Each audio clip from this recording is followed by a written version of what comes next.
Game over. It is game over. Game over, cancer. I'm Val Solomon, Director of Program Impact at Cannonball Kids Cancer Foundation. And I'm Dana Nichols, Executive Director of CKC. Game Over, Cancer, a podcast dedicated to exploring conversations about pediatric cancer research, solutions, and inspiring family stories. We're a nonprofit dedicated to creating innovative treatment options for kids fighting cancer and educating for change. By creating a space for these conversations, we empower the community to take action and provide tangible hope. Game over, cancer. Screw you, cancer. Today's episode is awesome. It's amazing, and with one of our favorite people. And one, you listen to her, you know she's incredibly kind and wonderful inside and out. Mm-hmm. She's a stunningly gorgeous human being. The kind you Unfair. it's unfair. It's just the kind of person you never want to leave hanging or not be your best self in front of, or, you know, make that good first impression. Yeah, we love her. We love her. So I say all that to say it's absolutely disaster the first time I met her, because I did my scariest thing ever, everyone's biggest fear. We had set a meeting for coffee, and I'm always worried that I'm either going to miss it or show up at the wrong place. Yeah, and be a little bit late. Be a little bit late. This is my nightmare. I hate being late. I'm a very early birdie, and I got a text. I was sitting at home working from home in my pajamas, and I got a text. Hey, I'm here. I'm going to order. Oh. And I lost my mind because I somehow was late to our meeting. And then I show up to meet this person I've never met before. She is an elegant, wonderful human being. And the more I talk to her, the more I like her. Yeah. And all I can think for the first 30, 45 minutes of this hour meeting is I was late. Yeah. And so luckily we moved past that, because eventually Rachel Pierce became our committee chair for the Ripple Effect. She is an incredible woman who cares so deeply for children in her community. And she stepped into a leadership role with us. And we talk a little bit about how scary it is to put yourself out there or step into leadership when you haven't before, but how we just need to take the first next step.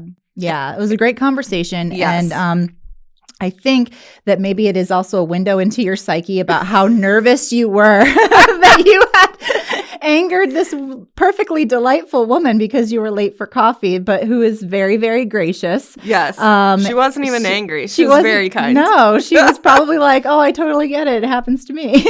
Oh, my goodness. Just so everyone knows, all I care about in the world is being on time. Yeah. That's my number one. And I am almost never on time. And we still make a great duo. We're still friends.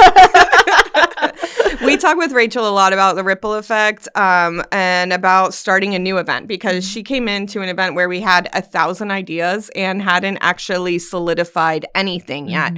And I think she's really created the culture of what that event is. And it's such a beautiful thing. And so when you have the right person and their values align with your organization's values and you find a fit for them in leadership, this is the pot of gold at the end of the rainbow every time. Absolutely. So if you are a nonprofit professional listening to this, I mean, really key in onto the things that she talks about what motivates her to get involved, and how she wanted to do something to help other women feel like they could do the impossible and start to fight things like pediatric cancer.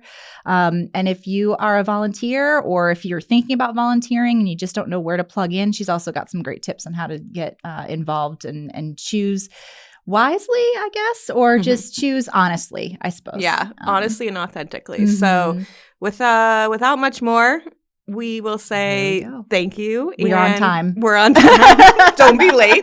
And here's Rachel Pierce. She is amazing, and we know you'll think so too. Well, we're here today with one of our favorite friends, our favorite CKC besties. She's a mother of 2 boys, 1 angel baby, and has been a foster mom to 8 children.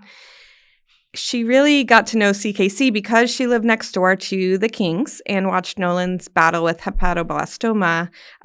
If you're ever watching us on YouTube, that is sweet Nolan over there in the back. I don't know that you can see him, but hopefully you can. He's with us in what we do. And really, her eyes were open to this very terrible disease. She's also involved with another fantastic local organization, Faine House, that helps guide young adults as they age out of foster care. And we are lucky to have her as a volunteer, a committee chair, and a donor, and a friend at CKC. So please welcome Rachel Pierce. Rachel! Hello. Hello. I love being here with you. It's not awkward when we read all your stats. So thank you for that. Well, we just love being around you. And I feel like us, you love talking about things that are important to you. So that's all we're going to do today. Great. It's easy peasy. Good. But do you want to talk a little bit or tell us about how you got involved with CKC and your first event maybe, or where you first plugged into what we do? Yeah. So I love that you have the picture of Nolan. Yeah. Certainly, pediatric cancer was never something that I even considered. I guess when you picture cancer, I don't know, at least for me, I thought of older adults or, tragically, occasionally someone middle-aged, and you think, wow, that's so awful. But I did not think about little children battling this disease and the after effects of the medications that fight it. So when we moved to Florida, we moved in, and Nolan was the same age, I think within months of my younger son. And so to see that contrast of him trying to develop as a little human and battling this disease really stuck with me. And so then I was introduced to the work and research of Cannonball Kids cancer. So I think that's a story that we hear a whole lot from folks when they talk about, the moment where they realized what is actually happening is a very profound moment when you see somebody that going through it. And it's so hard to watch, and it's so hard to deal with. And so it's easy, I think, for folks to turn away, but you sort of turn toward it. So tell us a little bit about, becoming activated and those early days when you started getting involved with CKC. Yeah, so if I can actually talk about fostering for a little bit. Yeah, absolutely. My first sort of light bulb moment about becoming involved happened around that, where we were at home. I had 2 very young children. My husband was traveling a lot. And I remember watching the news and hearing about other issues surrounding motherhood that really globally, poverty and wars. And I just felt overwhelmed by these mothers facing these things for their children. And I thought, there's nothing I can do. And I think we often feel that. You look at the news and think, gosh, things are so awful and I don't know what to do. I don't know how to help. And I thought, I'm just a mom sitting here in my living room. I felt very powerless. And then I read an article in, I think it was the Orange Appeal or something that talked about fostering. And I had this light bulb moment of I don't have to have all the answers for all the problems. But if I'm saying all I have is being a mom, well, then I can offer that to a problem here in our community. And so it was really that moment of you can show up wherever you are with whatever you have. So you don't have to have all the answers. You can just bring what you bring. And so that kind of switched my thinking about problems. And so when I I was invited to a CKC event, I was all I have to do is show up to this event. I don't have to solve all the problems. Yeah. I don't have to donate the most money. I don't have to create a nonprofit. I don't have to have the research. I can just show up and then let you guys tell me how to help. And so that's what I did.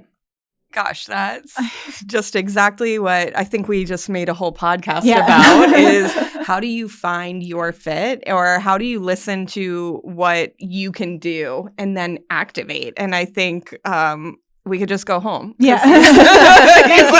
Thank you. But as per usual, Rachel shows up and does it right. Thank you. But I think that's exactly it. I mean, I think when we talk about, your point, motherhood globally, like the world globally, or even this idea of pediatric cancer, it is so hard and so all-consuming and can feel like, I don't even know how I could help with that. Right. And I think exactly that, like, okay, we'll just show up and take this next step. And that's what we've tried to do a lot when we are in public, when we're at galas, when we're at events. And then we had this idea for another event and kind of chatted you into being part of it. But what I love is you stepped up and you said, okay, well, again, like seeing your thought process, you're like, well, that's the thing I can do. Right. So we had this idea, which I think is why this all works so perfectly together, of how can we bring women in our community together that we love. We love everybody. We love all the men. But we know that something really powerful happens when women get together in a room, and that women can get some stuff done. And also that as mothers, as women, as human beings, we are at times overloaded and have just so much to do. So how do you bring everyone into the room and tell them there's only one more thing you have to do to help and somehow speak to everybody? And what we decided on was this event called The Ripple Effect. Yeah.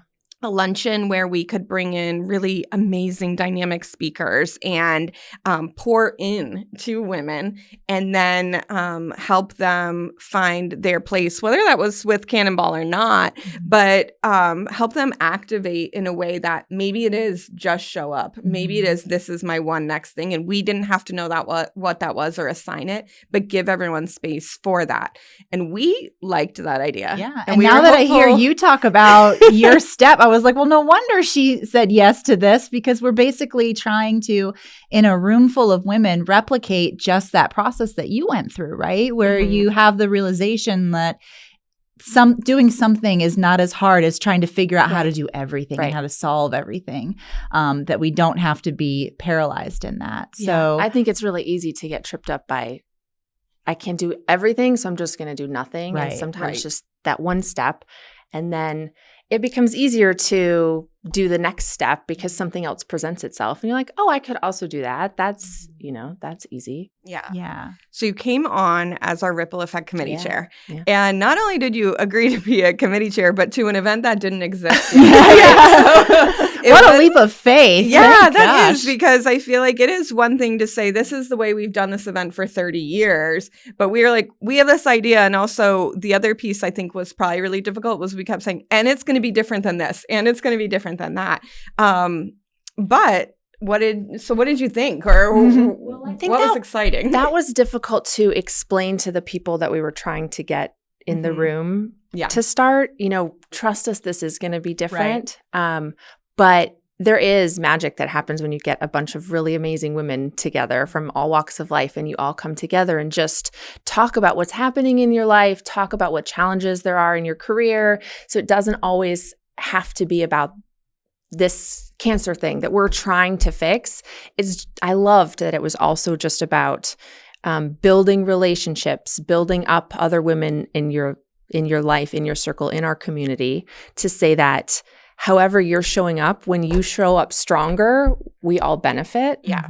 I thought that was so powerful. And I, even like when our committee gets together and we talk, I leave feeling like it was the best therapy session. Yeah. And so I hope that's what everybody thinks when they come to Ripple and they sit in those tables and talk about their hopes, dreams, challenges, and then leave thinking like, wow, there are amazing women in my circle, and they feel more lifted up and ready to take the next step.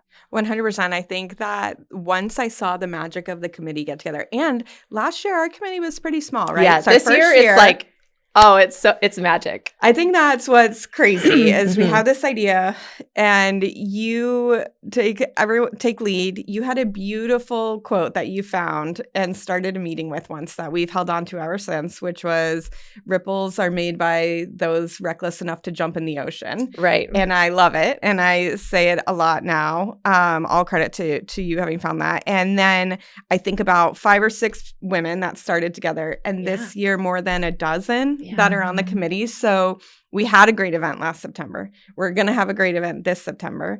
For those who are just clicking into our world, September is Pediatric Cancer Awareness Month. So we love that we start off with this beautiful event, a rallying cry of what we can do. But what are you excited about knowing that we had this great event and now we're going to do it again? I think I'm just excited about building on that momentum because I think it's easier to communicate to people what it's going to feel like. And I think I don't know about you, but for months after that event, when I would run into people in the community, even people I didn't know, they would say, "Oh, I saw you there. That was so amazing. The speaker said, this or that really spoke to me and I really needed that." So it really touched people. So I think people are going in with that level of excitement. And then I hope that we're able to then plant that seed about doing your next step, your thing. I think we tied in trying to give examples of maybe your book club gets together. This is something you already do. Yeah. How can you turn that into a step to help some cause that you love or benefit CKC?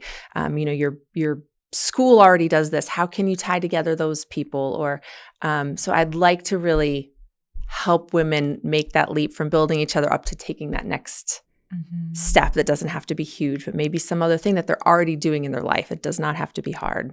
Yeah, 100%. So I know you mentioned that you heard for months, and I think, we all did. We still hear people are looking forward to this event because they were there or they missed it last year. Yeah. I heard probably just as much of people who were like, I heard it was so great. I'm so mad I couldn't go, as people who loved being there. What's it like for you as someone who goes to a lot of community events for a lot of different organizations, and it's giving back for you is a real time commitment and it's a real passion.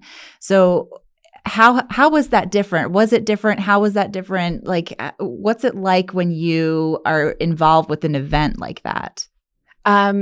So the funny thing is, I would prefer to be like setting up chairs in the back of an event. I do give a lot of time to some different areas, and that's a value of mine. I love doing it. But I would prefer to like stuff envelopes. Yeah. not be standing up front speaking. Yeah. So, when I have to make that transition, it is a little bit nerve-wracking for me. But, when I went to Gala and Dr. Kamens was speaking, and I thought in my head, like, okay, if she can go to med school, treat these patients every day, look these children in the eye, and then find the gaps that are missing in their care and the kids who are falling through the cracks and try to identify why, and then come to us and explain all of that and ask, like, I was like, okay, the least I can do right now is raise my paddle. And then the least I can do is try to share that with others when asked. And so I try to keep it in balance of, that it's an honor to be able to help out in a leadership way. I think that's a huge point, though, because I feel similar where, like, I need a job and, like, okay, you need chairs set up or you need this, or how can I welcome these people? Right. And part of, like, helping actually make an event feel really good is people taking on a couple jobs. Yes. And then also people taking on the job of making other people feel welcome, right? And so finding a space where you walk in and you actually feel like there's a place for you is huge, because I think we all can go to an event where it's like, great, there's a great speaker and there's a this and there's a that, but it still feels like I'm very much on my own. And something has flipped in this. And I think maybe that is this great mission that we do, or these great researchers, that it's like the least we can do is this. Yeah. But I think that idea that I connected, or I've seen people that became friends at an event, or really came by themselves and sat talking to somebody and exchanged numbers, is so beautiful, because that makes me feel like, okay, I'm ready to do the next thing. So when I feel comfortable, I'm open to hearing what a researcher has to say and thinking about the next thing I can do. Yeah, you're able to grow slowly that way. Yeah. Really... It's a great thing to feel safe, or feel like you can be part of something in a real way. And I think that's so much of what Ripple has brought to the table for people. Yeah. What a tall order, right? For an event, for a nonprofit where you're trying to raise money to serve the mission, but also do so many things. Because I hear us all talking, and I hear us creating like a culture of giving, but also a culture of just of encouragement and safety. And that's so much. And I think in our society, there's fewer and fewer places where we feel like we are safe, where we feel like we're encouraged, where we feel like these things are happening. And how great that we're able to do that at an event, and how great that we can help people feel like they're making a difference in kids' lives by doing that.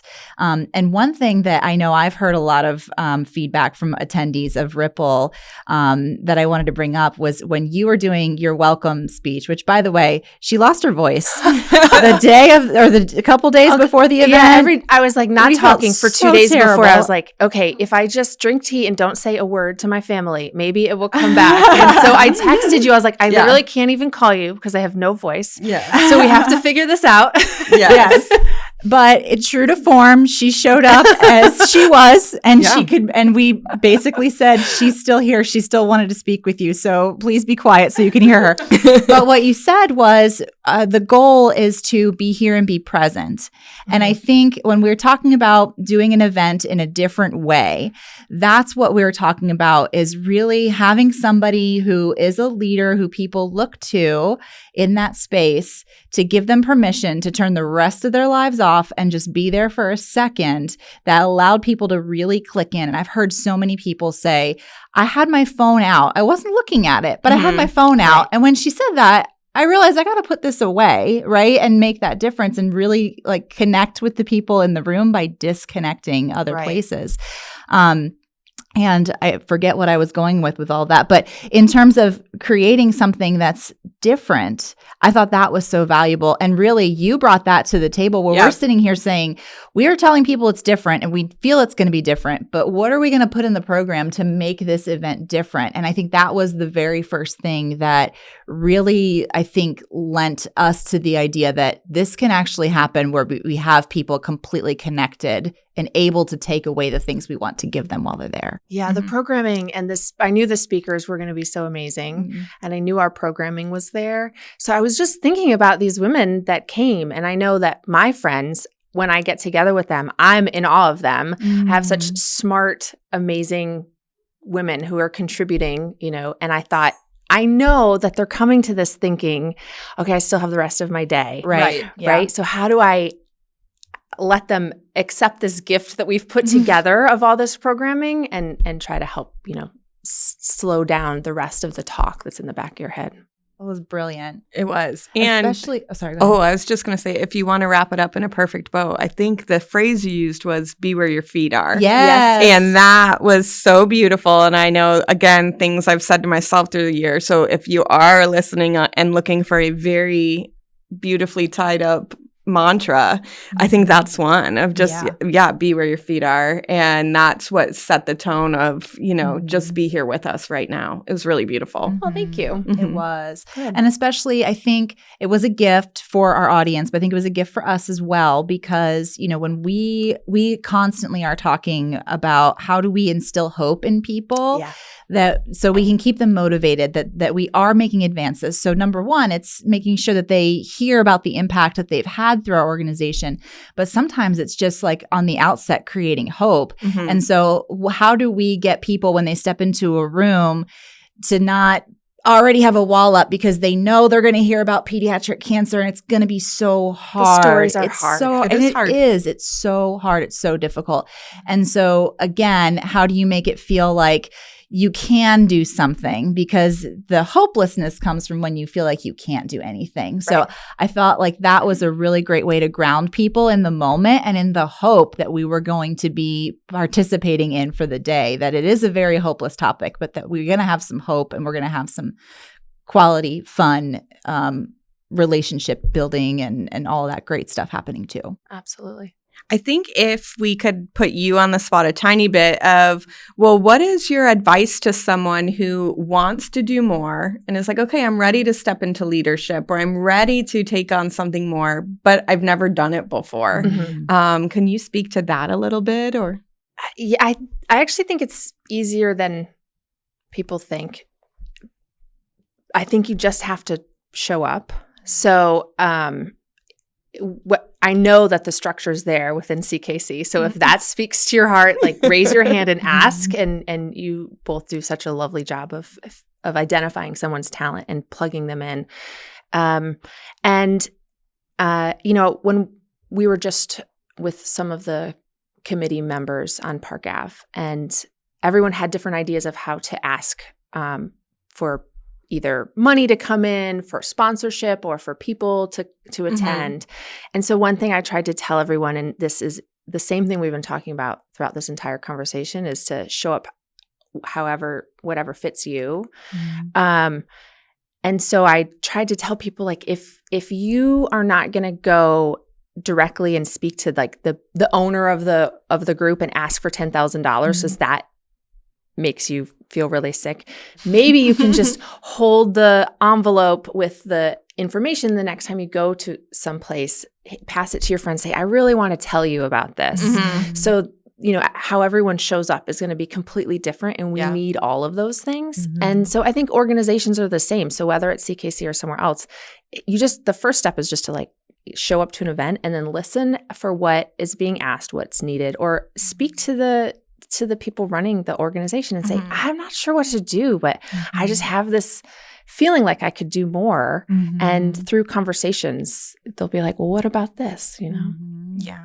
Yeah, we got ideas. We always have ideas for how to grow and move the mission forward. So I know there are always more ideas. There's always more ideas. It's just a matter of finding somebody who's passionate and interested, and they get something out of it too. I think that that's also a really important thing as well, is that for a good match to happen with your volunteers, with your donors, with your committee chairs, there has to be something of value on both sides. And so identifying, from the aspect of working at a nonprofit, identifying and talking with those folks and finding out what really would they like to be involved in, not just what they have a talent for, but what do they have time for and capacity. And because we also don't want people to feel like they've put their hand in the air and now we need them all the time for everything. We want to, we don't want to monopolize your time either. So what is your capacity? What is your value that you're hoping to align with in our mission? And really respecting that on the part of the nonprofit is super key too.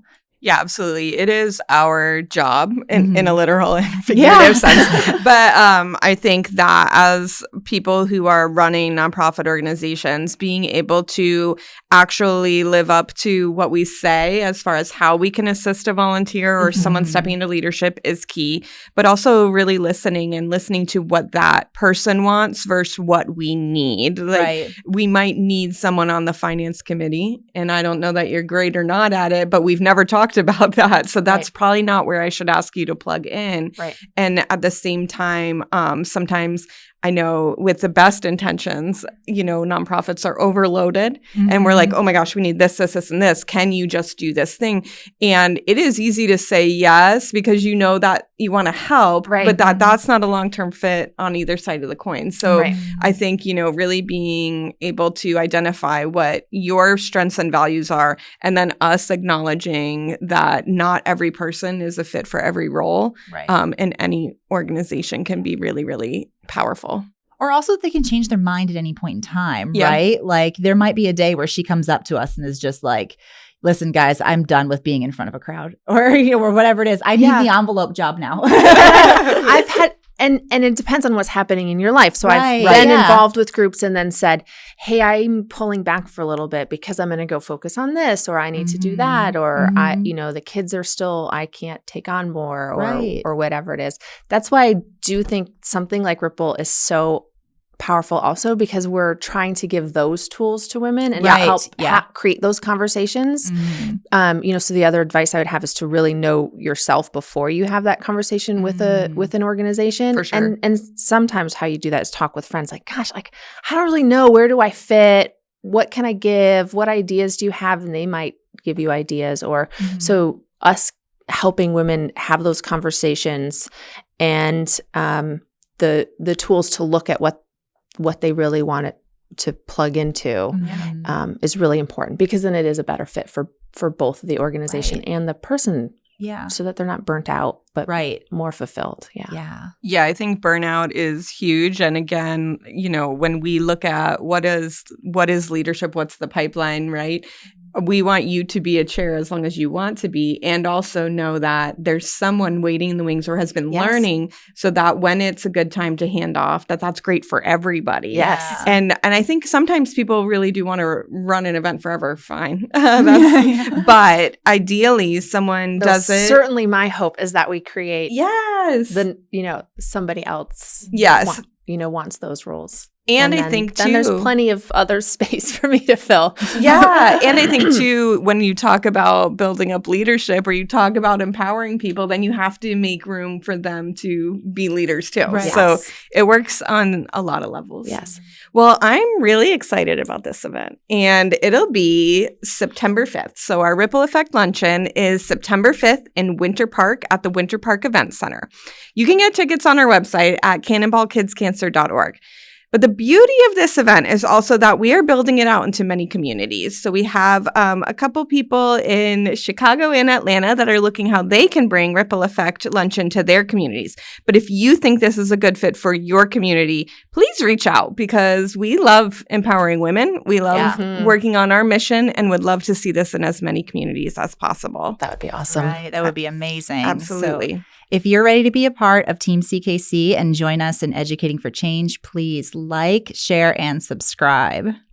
And thanks for tuning in. We know it takes a lot to face our mission head on and hear about this topic, but we appreciate you joining us and making a commitment to fight for the kids who need it most. So until next time, I'm Dana Nichols. And I'm Val Solomon. Join us as we transform fear into courage and turn adversity into opportunities for change. If you want to be involved in the conversations that create change in the world of pediatric cancer, take a moment, share, like, and subscribe.